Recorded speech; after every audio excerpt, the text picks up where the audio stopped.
மதிப்புக்குரிய மருத்துவர் மேடம் நிறைய விஷயங்கள் சொன்னாங்க. அதெல்லாம் நல்லதுதான். பல விஷயங்களை தமிழ்நாடு முன்னணி மாநிலமாக இருக்கிறது, அதெல்லாம் வரவேற்கணும். தொழில்துறையில் வளர்ந்திருக்கிறது.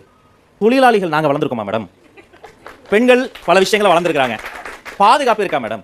கல்வியில் சிறந்த தமிழ்நாடு உண்மை, வரவேற்கிறோம். அதற்கு காரணமான ஆசிரியர்கள் பழைய ஓய்வூதியம் கேட்டு போராடி கொண்டிருக்கும் தமிழ்நாடு. மருத்துவத்தில் சிறந்த தமிழ்நாடு கரெக்ட். அதற்கு ஆதரவான மருத்துவர்கள் அந்த டிபிஏ அதாவது பே பேண்ட் 4 படி இன்னும் ஊதியம் தரவில்லை என்று போராடி கொண்டிருக்கிற மருத்துவர்கள் பாத யாத்திரை போகக்கூடிய தமிழ்நாடு. வெல்லும் பெண்கள் தமிழ்நாடு கரெக்ட். கம்ப்ளைண்ட் கொடுக்க போலீஸ் ஸ்டேஷன் போனா கொல்லும் பெண்கள் தமிழ்நாடு. இது எதையுமே செய்யாம அவங்க என்ன பண்றாங்கன்னா, குற்றச்சாட்டு சொன்னா அந்த குற்றச்சாட்டு சொல்றவங்களையே குற்றவாளியா மாத்துறாங்க. எங்களை எப்படி திரும்ப திரும்ப கொச்சைப்படுத்துறீங்க? கொள்கை இல்லாத கூட்டம் நீங்க. தென்னாட்டு பெர்னாட்சா பேரறிஞர் அண்ணா அவர்கள் யாரெல்லாம் சாமானியர்களை படை திரட்டி சரித்திரத்தை புரட்டுவதற்காக வந்தார்களோ அப்போதெல்லாம் இப்படிதான் சொன்னீர்கள். உங்களுக்கு சொல்வதற்கு ஒன்றும் இல்லை, இவர்கள் காணாமல் போய்விடுவார்கள், இது நடிகர் கட்சி, இவர்கள் நாடாள முடியாது. அன்று பேரறிஞர் அண்ணா எப்படி சாம்ராஜ்யங்களை சரித்து போட்டாரோ, அதன் பிறகு புரட்சி தலைவர் எப்படி ஒரு புது புரட்சியை உண்டு செய்தாரோ, 2026 தமிழக வெற்றி கழகத்தினுடைய வெற்றி தலைவர் விஜய் அவர்கள் தான் வெல்வார்.